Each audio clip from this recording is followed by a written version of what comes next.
Como vocês estão? Tá, oi, filho. Fala oi pras amigas da mamãe. Olha elas ali. Gente, eu resolvi começar esse vídeo no canal. Esse quadro, na verdade, né? Simplesmente falando sobre os devaneios que se passam pela minha cabeça. Eu tenho TDAH, pra quem não sabe, então na minha cabeça se passam muitas coisas, muitas situações. E eu gosto de conversar, então vocês vão ser minha cobaia, né? Vou conversar, se vocês acharem interessante, vocês assistem e comentam, e aí a gente vai conversando, trocando ideia, tá? Eu postei um vídeo esses tempos no TikTok e ele deu uma certa viralizada, que era sobre o fato de eu ter recalculado a rota agora aos 29 anos. Eu até postei nos shorts, né, sobre isso. Mas aqui eu queria conversar mais abertamente com vocês, sabe? Ter um espaço assim pra gente poder destrinchar isso, porque surgiram muitas dúvidas, assim, muita gente perguntando como eu tive coragem, como eu consegui, sabe? E eu acho importante a gente falar sobre isso, porque eu percebi que tem muitas pessoas que têm vontade de fazer outra coisa, que estão infelizes onde estão, mas não têm coragem, sabe?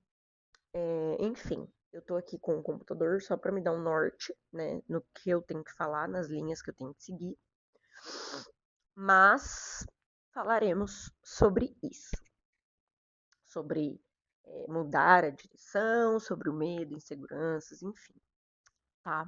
Vamos lá. A primeira coisa que eu tenho aqui é como eu senti a necessidade de recalcular a rota. E vamos lá.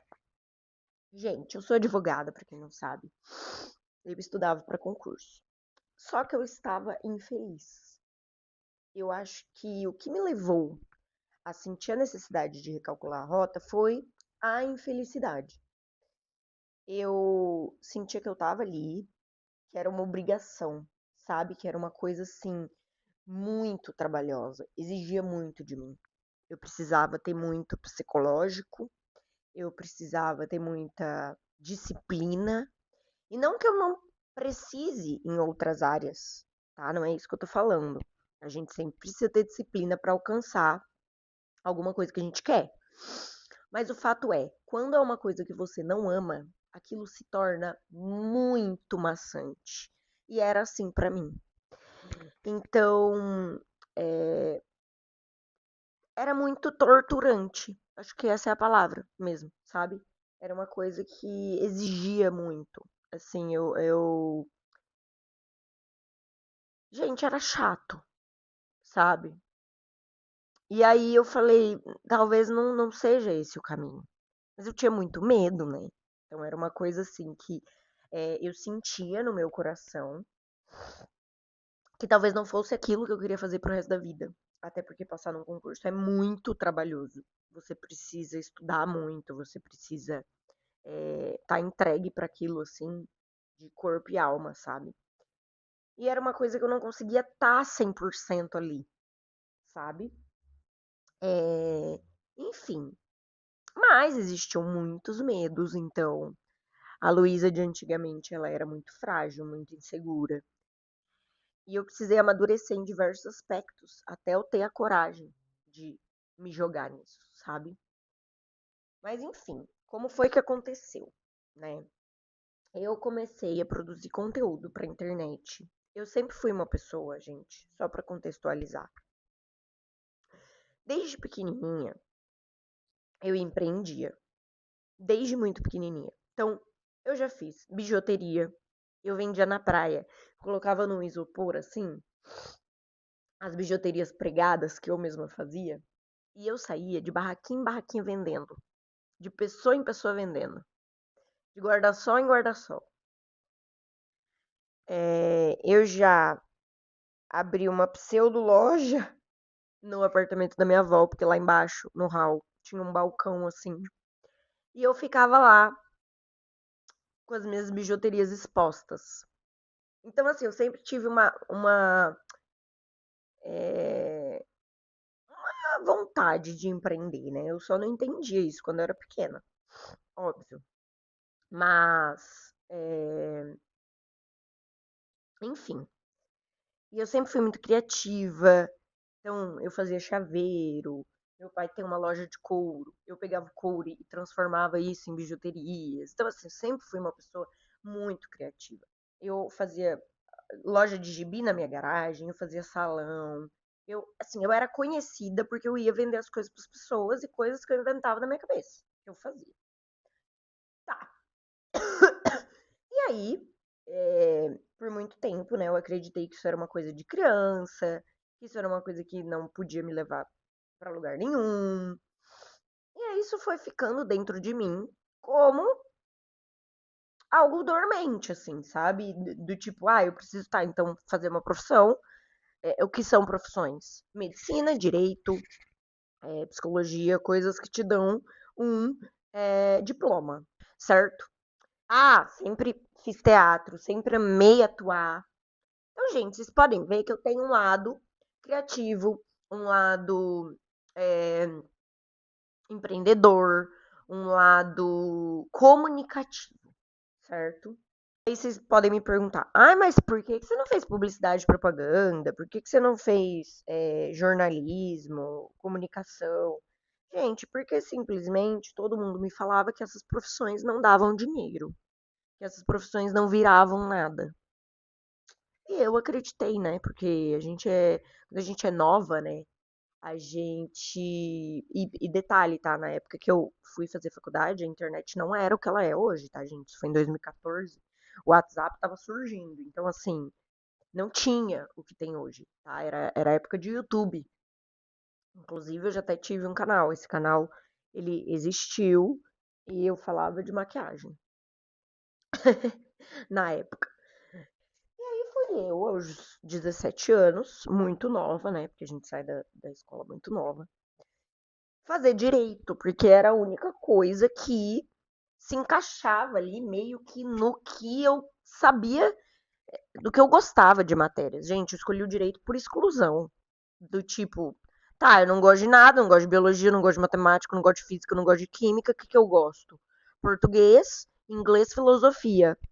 Vou pro direito. E é isso. Fim. E foi assim que eu escolhi minha profissão. Daí, dentro do direito, a profissão que eu mais gostava era promotor de júri. E pra mim era isso, sabe? Tá, me formei em direito, gosto de promotor, é isso que eu vou ser, pronto. Mas dentro do direito eu não me vi em nenhuma outra área. Eu acho que eu sempre soube que, tipo, eu meio que fui pra lá, meio que por exclusão mesmo. Sabe? É isso que eu tenho, então tá, eu tenho que ficar dentro do direito, dentro do direito. O que eu gosto, então é isso aqui, pronto. E decidi a minha vida assim. Só que eu tava completamente infeliz. E aí eu comecei a olhar pra trás. E assim, enquanto eu estudava, eu precisava ganhar um dinheiro extra. Então eu comecei a produzir conteúdo na internet. E esses conteúdos começaram a, né, crescer. As pessoas começaram a falar: nossa, você leva muito jeito pra isso. Não sei o que, você deveria fazer isso da vida. Não sei o que você tá fazendo no concurso. Eu ia prestar concurso, as pessoas falavam: nossa, mas o que você tá se humilhando por concurso? Porque concurso é humilhante.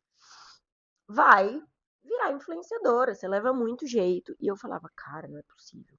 E assim, na minha cabeça tinha um certo preconceito, tá? Ela falava: nossa, mas eu vou viver da internet? Tipo, que coisa mais louca, sabe? Será que isso realmente é real? Será que não é uma ilusão do mundo de hoje? E eu sempre tive essa insegurança, esse julgamento meu, medo do julgamento alheio, enfim. E aí aconteceu uma coisa muito surreal. Eu comecei a produzir conteúdo, né? Começou a dar certo, as marcas começaram a me encontrar, me ver. E aí, no meu aniversário esse ano, olha como são as coisas, né, gente? Deus é bizarro. Eu tava com muita insegurança. Eu tava com muita insegurança na minha cabeça, do tipo, Sigo esse caminho, não sigo, abandono direito, não abandono. E, gente, meu filho é impossível, tá? E aí, o que que aconteceu? Deus falou comigo, tá? Então, eu acho que vocês devem ter visto aquele evento do The News que aconteceu. E foi no dia 6/6, que é o dia do meu aniversário. Estava fazendo 29 anos. E eu recebi um convite, tipo assim, 2 dias antes, da True, que é uma marca parceira minha, pra ir nesse evento. E simplesmente eu falei, cara, não posso recusar. E era um evento que muita gente já tinha me falado, você tem que ir, você tem que ir, você tem que ir, você tem que ir. Nossa, é super sua cara no dia do seu aniversário. Só que assim, tava caro, eu não ia conseguir ir pra São Paulo, sabe? Era muito gasto. Falei, ai, não vou. E aí esse convite apareceu. Eu falei, cara, isso é um sinal, não é possível. Aceitei e fui. Gente, chegando lá, juro por Deus, o meu apartamento, ele era número 606. Falei, meu, são muitas coincidências, sabe? E aí, simplesmente, eu comecei a olhar para tudo aquilo ali como uma oportunidade, como um sinal de Deus mesmo. E aí eu fui no evento. Chegou lá, muitas coisas aconteceram. Eu conheci várias meninas, conheci pessoas famosas que super me apoiaram. Era um ambiente super acolhedor. Lá era um ambiente assim de gente que empreendia, de pessoas que estavam ali e que viviam da internet e que falavam que esse era o futuro. Então, assim, um ambiente que totalmente me moldou a acreditar que aquilo era possível. E aí, eu simplesmente falei, cara, é isso. Foi assim, uma virada de chave, sabe? Era um lugar que eu realmente precisava estar. Que as pessoas lá não olhavam pra mim com um olhar de, nossa, que menina doida, sabe? Elas olhavam com um olhar de, é isso mesmo, vai fundo, sabe? E, enfim, foi muito diferente. Foi, assim, esclarecedor, sabe? E eu voltei, eu falei, mano, é isso, não tem como. E eu decidi que eu ia seguir por esse caminho. Eu ainda sou uma influenciadora pequena, né? Uma nano influenciadora. Mas a partir daí, as coisas começaram a dar certo. Então eu recebi convites para ir na Natural Tech, também como influenciadora. E as coisas começaram a fluir. E eu falei, cara, eu acho que é isso que eu tenho que fazer, sabe? E as coisas começaram, filho, a realmente ir acontecendo. Vou dizer que foi fácil? Não, não foi. Continuei tendo muitas inseguranças, até hoje eu tenho. Às vezes me bate um sentimento de, meu Deus, mas será que eu não tô doida? Será que eu não tô sonhando muito alto? Acreditando muito? Mas eu acho que a diferença de a gente ter uma mente, uma cabeça, né? Eu me aperfeiçoei muito hoje em dia. Eu já li muitos livros, eu faço terapia. Então, assim, é um constante lutar contra esses pensamentos e um constante se restabelecer ali, sabe? Poder confiar em mim, manter hábitos que vão me aproximar de quem eu quero ser, vão me fazer cada vez mais admirar a mim mesma e aí me dá essa força para eu me sentir capaz, sabe? Porque a insegurança ela vai vir, gente. Você só tem que ter meios para poder lutar contra ela. Pressões sociais. Vamos lá. Expectativas.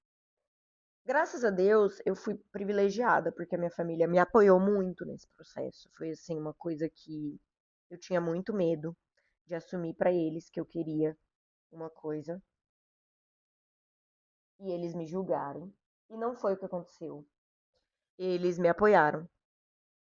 Eles, sabe, acharam que eu acho que no fundo eles sabiam que eu levava jeito para isso. Então hoje eles falam: "Nossa, você leva muito jeito para isso. É isso que você tem que fazer". Só que era difícil você pensar nisso, eu acho, há muito tempo atrás, sabe, gente? Era uma coisa muito fora da casinha, realmente. Hoje a internet, ela tá sendo mais valorizada. Hoje os influenciadores, os criadores, eles estão sendo uma coisa importante de falar. É que, na verdade, gente, eu não larguei uma coisa assim, uma estabilidade por uma coisa insegura, né? Porque o concurso, ele não me dava estabilidade, ele me dava uma promessa de estabilidade. Óbvio que isso influencia, né? Porque eu saí de uma área em que me daria um salário fixo todo mês e um salário bom fixo todo mês para uma área incerta, que eu não sei o que vai acontecer, eu não sei como vai ser, enfim. Mas no momento eu não tinha uma renda vinda do concurso.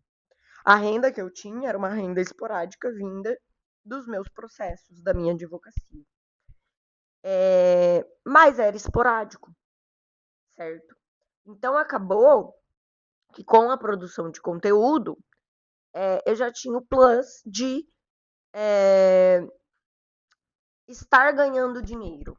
Uma coisa que com o direito eu não estava no momento. Tá me assistindo? For CLT, eu imagino que a sua insegurança de largar o CLT por qualquer coisa que seja o seu sonho, se você for recomeçar do zero com um salário mais baixo, talvez essa insegurança pegue mais, certo?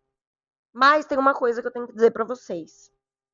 Independente disso, gente, quando é a coisa certa, as coisas fluem, as coisas acontecem. Parece papo de coach, mas é verdade. As coisas vão acontecendo, sabe? No concurso, a minha porta ela estava sempre fechada. E aí, quando eu mudei de área, eu simplesmente vi as coisas fluindo. Então, não tenham medo, sabe? Não deixa o medo parar vocês. Porque quando você tá no caminho certo, Deus se encarrega do resto. Vocês já viram aquela frase? Ai, Deus ama casamentos, a gente não sabe como a gente conseguiu dinheiro para casar. É exatamente a mesma coisa. Sabe? Deus quer te ver feliz. Deus vai fazer de tudo para que as portas se abram quando você estiver no caminho certo. Ele só precisa que você tenha coragem de agir em direção a esse caminho, sabe? Enfim, para mim isso ficou muito claro quando eu tive essa mudança de chave, essa virada de chave, e eu fui correr atrás e as coisas começaram a acontecer. Eu falei, gente, realmente, Deus, ele se encarrega. Ele realmente se encarrega de abrir essas portas para você, sabe? Enfim. Mas voltando com a pressão social, eu acho que depois de todos esses sinais que eu recebi de Deus e de tudo tá muito claro no meu coração, para mim foi muito fácil. Eu nunca fui uma pessoa também que ligava muito porque os outros falavam. Acho que até por isso que eu sempre, né, fui desse jeito, vende a minha arte na praia, é, criava conteúdo. Eu nunca tive muito esse problema, gente, de vergonha. Então foi uma coisa que eu precisava estar resolvida comigo, sabe? A pressão que eu sentia era mais um julgamento meu comigo mesma e não com os outros. A partir do momento em que eu lidei com esse julgamento de mim comigo mesma, o julgamento dos outros pouco me importou, sabe? Enfim. É, dicas práticas para quem talvez esteja passando por isso. Gente, faz uma listinha, escreve um pouco sobre 5 coisas que você ama fazer de graça. Coisas que você poderia fazer sem ninguém pedir. Não sei se vocês estão vendo aquela novela das 9, mas a Raquel, ela amava cozinhar. E ela começou a vender o lanche dela na praia. E agora ela é dona de um restaurante super famoso. E era uma coisa que ela fazia para quem ela amava. E ela amava fazer de graça. E aí na novela eles até falam, né? Tem um episódio em que ele fala: o que você faria de graça e que você ama fazer? E que você poderia fazer de graça pro resto da sua vida? Talvez esse seja o seu propósito. Então, dá uma pensada, dá uma, sabe, escreve, se analisa. A escrita intuitiva foi uma coisa muito esclarecedora pra mim nesse momento. E eu acho que assim, tenta também, sabe? Se joga, vai. Ai, você acha que cozinhar é uma coisa legal? Começa a fazer uns brigadeiros e vender, ver o que dá, sabe? Vai tentando, sabe? Ai, eu gostaria de empreender. Aí cata qualquer coisa. Vai, pega um, sei lá, qualquer coisinha que você goste de fazer e vai vender, sabe? Parece simples, né? Eu sei que não é, mas assim, o que eu quero dizer é, tenta, se aventura. Antes de você largar tudo, tenta, sabe? E vê como você se sente fazendo aquilo. Não é um caminho linear, tá? É, não vou dizer pra vocês que, ai, mudei, nossa, maravilhoso. Nunca mais me aconteceu nada. Não, gente, assim, isso é uma coisa totalmente. A vida não é linear, né? As nossas emoções não são lineares, então, sabe? Não fica achando que vai ser assim, que você tem que ter certeza. Às vezes a gente fica esperando muito a certeza de uma coisa pra começar. E essa certeza, ela só vem no meio do caminho, gente. Ela não vem antes, sabe? Quando eu comecei lá atrás pra ter uma rendinha extra, eu não tinha certeza, eu nem sabia, nem, sabe? Isso foi se esclarecendo pra mim no meio do caminho. Então, assim, começa, dá o primeiro passo, sabe? Você vai descobrir tudo isso no meio do caminho. Você não vai conseguir ter tudo claro antes, sabe? Enfim, deixem aqui nos comentários ideias para os próximos. Senta aqui e habla comigo. Vai ser esse o nome do nosso quadro. É, Enfim, deixem ideias, o que vocês querem saber, o que vocês querem ouvir. Gente, super aberto, tá? Minha cabeça não tem temas. Joguem tudo aí. Ah, eu quero conversar sobre isso. Vamos, tá? E, enfim, se vocês quiserem, podemos até fazer uma live algum dia. Mas é isso. Espero que vocês tenham gostado do conteúdo. Espero que vocês gostem deste quadro. Eu amo conversar, falar e, enfim, sem muito roteiro. Essa é a ideia aqui. É a gente ir conversando mesmo e eu gerar alguns pensamentos reflexivos na cabeça de vocês, como esse tipo de conteúdo também gera em mim, tá? É isso, um beijo e até a próxima.